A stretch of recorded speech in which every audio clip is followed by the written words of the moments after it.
सभी को नमस्कार। बेसिक कंसेप्ट्स ऑफ केमिस्ट्री में अपन पिछले वीडियो से पढ़ रहे थे रासायनिक संयोजन के नियम, जिसमें अपन ने कुछ नियम पिछले वीडियो में डिटेल में पढ़ चुके हैं। पिछले वीडियो में अपन ने पढ़ा स्थिर अनुपात का नियम और द्रव्यमान संरक्षण का नियम। इन दो नियमों के बारे में अपन डिटेल में पढ़ चुके हैं।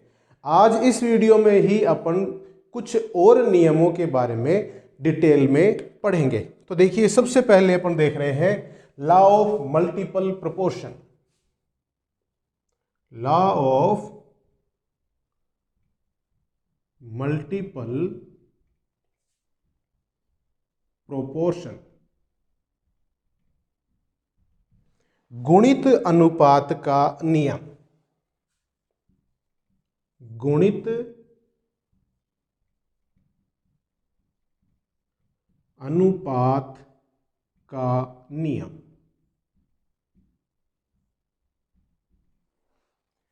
गुणित अनुपात का नियम दिया गया था डाल्टन के द्वारा, बाय डाल्टन।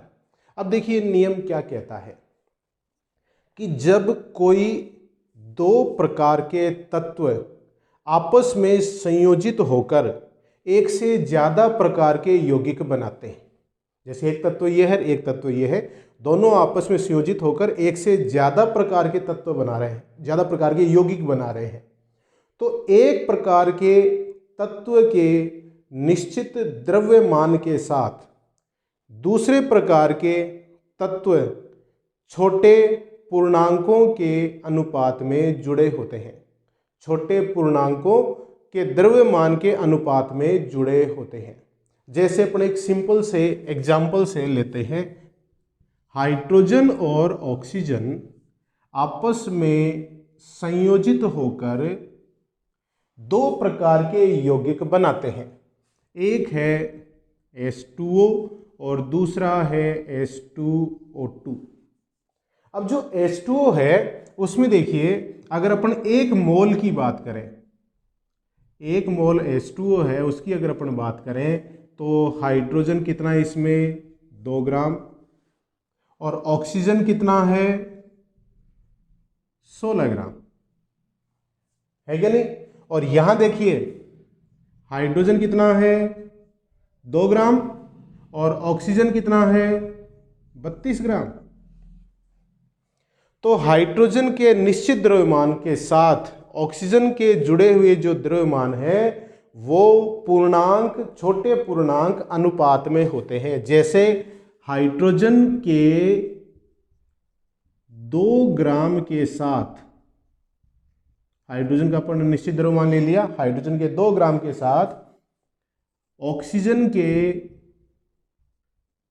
जुड़े द्रव्यमानों का अनुपात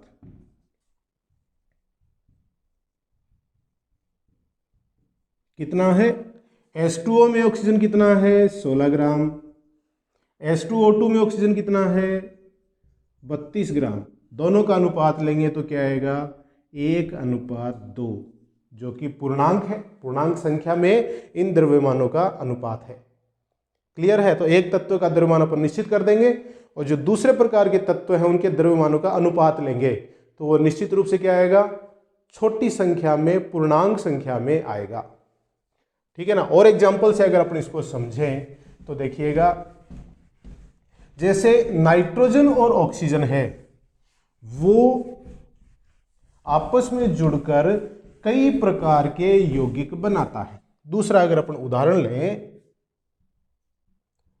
N2+O2, ये आपस में जुड़कर कई प्रकार के यौगिक बनाता है। देखिएगा, जैसे N2O, जैसे NO, जैसे NO2, N2O3, N2O5।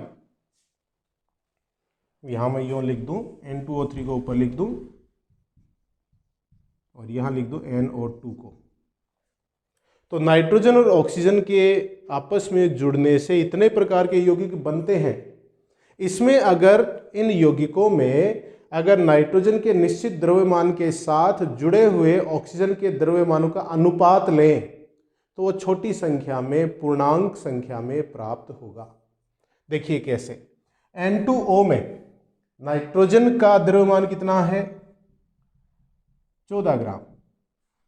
ऑक्सीजन का कितना है? 16 ग्राम। नाइट्रोजन का 28 ग्राम है,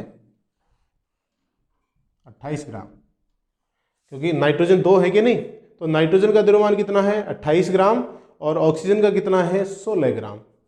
तो 14 ग्राम नाइट्रोजन के साथ 14 ग्राम नाइट्रोजन के साथ ऑक्सीजन कितना हो गया? 8 ग्राम हो गया कि नहीं? अरे 28 ग्राम नाइट्रोजन के साथ जब 16 ग्राम ऑक्सीजन है तो 14 ग्राम नाइट्रोजन के साथ कितना हो गया? 8 ग्राम हो गया, आधा हो गया ना। अब इसकी बारी है। देखिए यहां पर नाइट्रोजन कितना है? 14 ग्राम और ऑक्सीजन कितना है?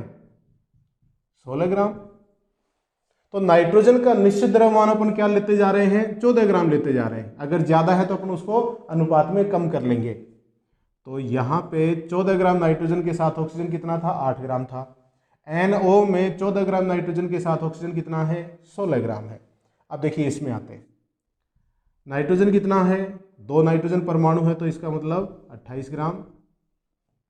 और ऑक्सीजन कितना है? 3 ऑक्सीजन परमाणु है तो 48 ग्राम। तो अपने को कितने ग्राम के साथ देखना है? 14 ग्राम नाइट्रोजन के साथ देखना है। तो आपने नाइट्रोजन की मात्रा आधी कर दी तो ऑक्सीजन भी आधा हो जाएगा। तो ऑक्सीजन कितना हो जाएगा? 24 ग्राम। अपने को नाइट्रोजन 14 ग्राम ही लेना है। देखिए यहाँ पे सब में 14 ग्राम ले रहे हैं अपन। NO2 में नाइट्रोजन कितना है? 14 ग्राम और ऑक्सीजन कितना है? 2 ऑक्सीजन परमाणु है तो इसका मतलब 32 ग्राम। और N2O5 में देखिए आप, नाइट्रोजन कितना है? 28 ग्राम और ऑक्सीजन कितना है? 5 परमाणु है तो 80 ग्राम। अपने को क्या करना है? नाइट्रोजन 14 ग्राम लेना है तो इसको आधा कर दें तो ऑक्सीजन भी आधा हो जाएगा। 14 ग्राम नाइट्रोजन के साथ ऑक्सीजन कितना हो जाएगा? 40 ग्राम। अब ये जितने भी यौगिक हैं उसमें अपन ने नाइट्रोजन का एक निश्चित द्रव्यमान लिया है। कितना? 14 ग्राम। अब इन 14 ग्राम नाइट्रोजन के साथ जुड़े हुए ऑक्सीजन के द्रव्यमानों का अनुपात देखिएगा आप। सबसे पहले यहां ऑक्सीजन का अनुपात कितना द्रव्यमान है? 8 ग्राम। NO में ऑक्सीजन कितना है? 16 ग्राम, 14 ग्राम नाइट्रोजन के साथ। N2O3 में 14 ग्राम नाइट्रोजन के साथ ऑक्सीजन कितना है? 24 ग्राम। NO2 में 14 ग्राम नाइट्रोजन के साथ ऑक्सीजन कितना है? 32 ग्राम। और N2O5 में 14 ग्राम नाइट्रोजन के साथ ऑक्सीजन कितना है? 40 ग्राम। यह है ऑक्सीजन के द्रव्यमानों का अनुपात। तो कितना आया? 1:2:3:4:5। ये ऑक्सीजन के द्रव्यमानों का अनुपात है जो नाइट्रोजन के 14 ग्राम द्रव्यमान के साथ जुड़कर विभिन्न प्रकार के यौगिकों का निर्माण करते हैं। इसी को तो कहते हैं गुणित अनुपात का नियम, लॉ ऑफ मल्टीपल प्रोपोर्शन। बात समझ में आई? एक बार फिर मैं इसको थोड़ा सा एक्सप्लेन कर रहा हूं कि जब 2 अलग अलग प्रकार के तत्व आपस में जुड़कर एक से ज़्यादा प्रकार के यौगिक बनाते हैं तो एक तत्व के निश्चित द्रव्यमानों के साथ जुड़े हुए दूसरे प्रकार के तत्वों के द्रव्यमानों का अनुपात छोटी पूर्णांक संख्याओं के रूप में होता है। इसे गुणित अनुपात का नियम कहते हैं। इन एग्जाम्पल्स के द्वारा आप ये समझ सकते हैं आसानी से। क्लियर है ये चीज? ठीक है। अब अपन नेक्स्ट नियम देखते हैं और वो है, या नेक्स्ट सिद्धांत देखते हैं, वो है डाल्टन्स एटॉमिक थ्योरी। बहुत ही इंपॉर्टेंट है, ये आपने नोट कर लिया होगा, इसका आप स्क्रीनशॉट भी ले सकते हैं। ठीक है, आप इसको अच्छे से समझ भी सकते हैं, आप खुद भी करके देख सकते हैं। हटा दूं इसको अब। तो नेक्स्ट सिद्धांत क्या है? डाल्टन्स एटॉमिक थ्योरी, जो परमाणु के लिए प्रथम सिद्धांत दिया गया था डाल्टन के द्वारा, कि परमाणु क्या होता है। सबसे पहले किसने बताया था? डाल्टन ने तो बताया था। तो अपन नेक्स्ट पढ़ रहे हैं डाल्टन्स एटॉमिक थ्योरी।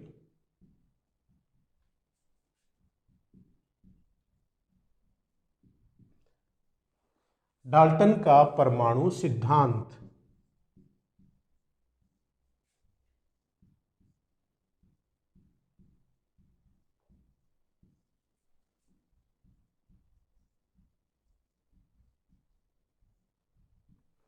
देखिए, डाल्टन ने क्या बताया कि कोई द्रव्य है, द्रव्य मतलब जिसमें द्रव्यमान होता है, जो स्थान घेरता है, उसको अपन द्रव्य कहते हैं, मैटर कहते हैं।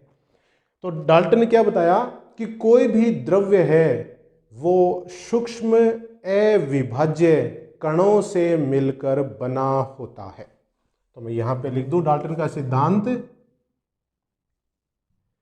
द्रव्य सूक्ष्म अविभाज्य कणों से मिलकर बना होता है। अविभाज्य कणों से मिलकर बना होता है।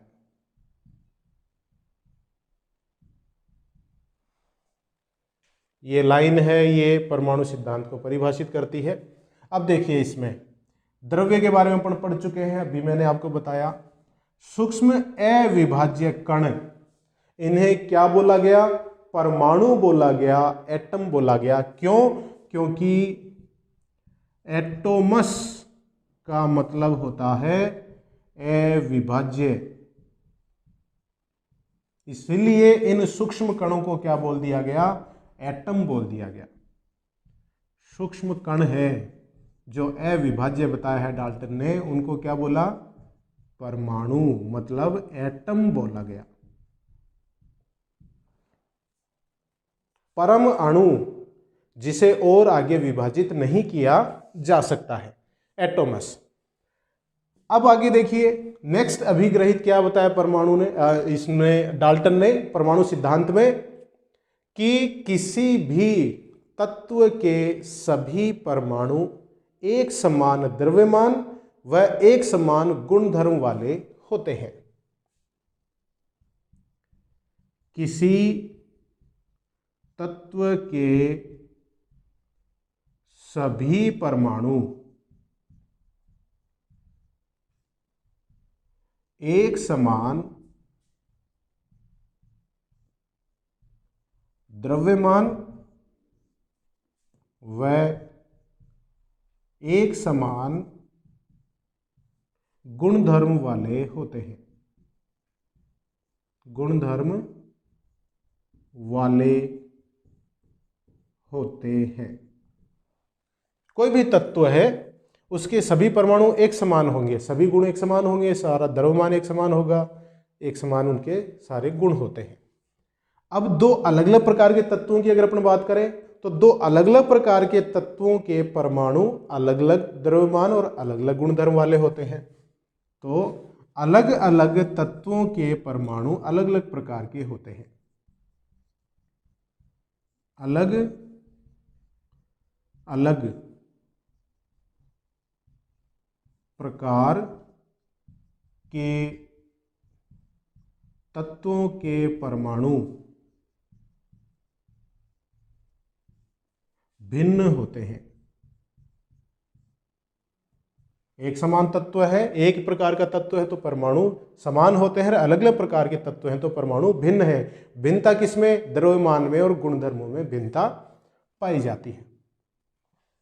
अब देखिए, दो एक समान तत्व या अलग प्रकार के तत्व, दो या दो से ज्यादा प्रकार के तत्व भी हो सकते हैं, उनके परमाणु निश्चित अनुपात में जुड़कर यौगिकों का निर्माण करते हैं। दो या दो से ज्यादा समान या भिन्न तत्वों की संख्या दो हो सकती है या दो से ज्यादा हो सकती है। वो तत्व समान हो सकते हैं या भिन्न हो सकते हैं। प्रकार के तत्वों के परमाणु निश्चित अनुपात में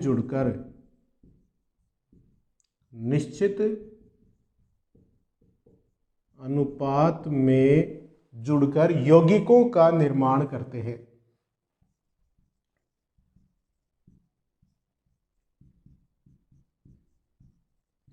निश्चित अनुपात में जुड़कर यौगिकों का निर्माण करते हैं।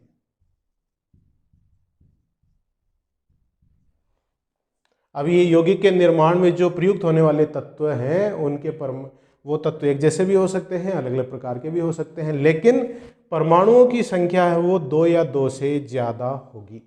वो समान भी हो सकते हैं, भिन्न भी हो सकते हैं, और उनका अनुपात भी कैसा होगा? निश्चित होगा। जैसे H2O की अपन बात करें तो हाइड्रोजन और ऑक्सीजन की अगर अपन संख्याओं का अनुपात लें तो हाइड्रोजन 2 है, वो एक ऑक्सीजन के साथ जुड़कर जल के अणु का निर्माण करेंगे। ठीक है, तो H2O का निर्माण हो जाएगा। अब देखिए, कोई भी रासायनिक अभिक्रिया है, उसमें परमाणुओं का स्थानांतरण होता है एक जगह से दूसरी जगह। मतलब वो अभिक्रिया से पहले किसी और तत्व के परमाणु के साथ जुड़ा होता है और अभिक्रिया होने के बाद किसी और तत्व के परमाणु के साथ जुड़ जाता है। तो अभिक्रिया के दौरान क्या हो रहा है? परमाणु का स्थानांतरण हो रहा है। अभिक्रिया में न तो परमाणु को उत्पन्न कर सकते हैं और न ही परमाणु को नष्ट किया जा सकता है। तो क्या हो रहा है अभिक्रिया के दौरान? किसी अभिक्रिया में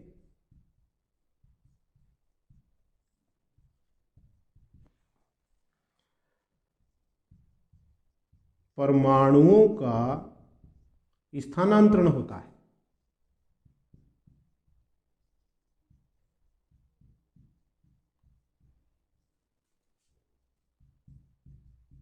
एक जगह से दूसरी जगह जाके वो जुड़ जाते हैं। तो अभिक्रिया में क्या हो रहा है? परमाणुओं का स्थानांतरण हो रहा है। अभिक्रिया के दौरान परमाणु को उत्पन्न भी नहीं कर सकते हैं और नष्ट भी नहीं कर सकते हैं। अभिक्रिया के दौरान या वैसे भी परमाणु को न तो उत्पन्न कर सकते हैं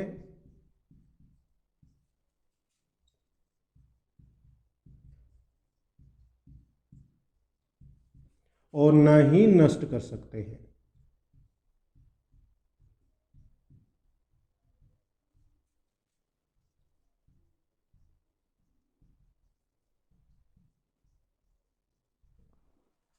तो परमाणु को न तो उत्पन्न किया जा सकता है और न ही नष्ट किया जा सकता है।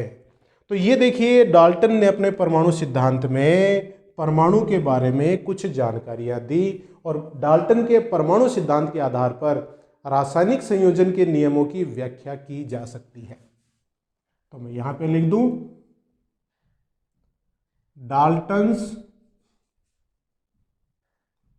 एटॉमिक थ्योरी की सहायता से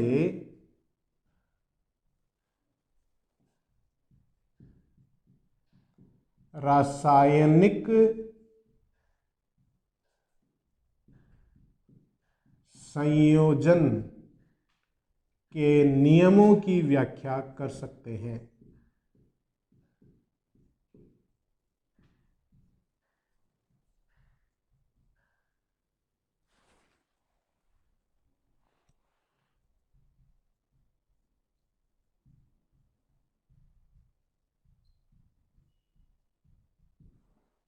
तो जो रासायनिक संयोजन के नियम हैं उनकी व्याख्या डाल्टन के परमाणु सिद्धांत के द्वारा अपन कर सकते हैं। तो डाल्टन ने क्या बताया? परमाणु को सूक्ष्म अविभाज्य कण बताया। लेकिन बाद में फर्दर स्टडीज हुई परमाणु के बारे में और सूक्ष्म अध्ययन हुआ, तो अपन ने क्या देखा कि परमाणु के अंदर भी और सूक्ष्म कण पाए जाते हैं, जैसे प्रोटॉन है, न्यूट्रॉन है, इलेक्ट्रॉन है। ये अपन आगे परमाणु की जब संरचना पढ़ेंगे नेक्स्ट चैप्टर में तो उसमें देखेंगे। तो मतलब आज अगर अपन परमाणु की संरचना के परिप्रेक्ष्य में ये डाल्टन का परमाणु सिद्धांत देखते हैं तो ये लागू नहीं होता है, लागू तो नहीं हो रहा है, लेकिन इसकी इन्होंने जो ये सिद्धांत दिया है इसकी इंपॉर्टेंस कम नहीं हो जाती है, क्योंकि शुरुआती सिद्धांत दिया है जो परमाणु के अध्ययन को प्रोत्साहित करता है। तो डाल्टन ने तो सूक्ष्म अविभाज्य कण बताया परमाणु का, जो आज अपन देखते हैं कि वो अविभाज्य नहीं है, उसे अपन और विभाजित कर सकते हैं।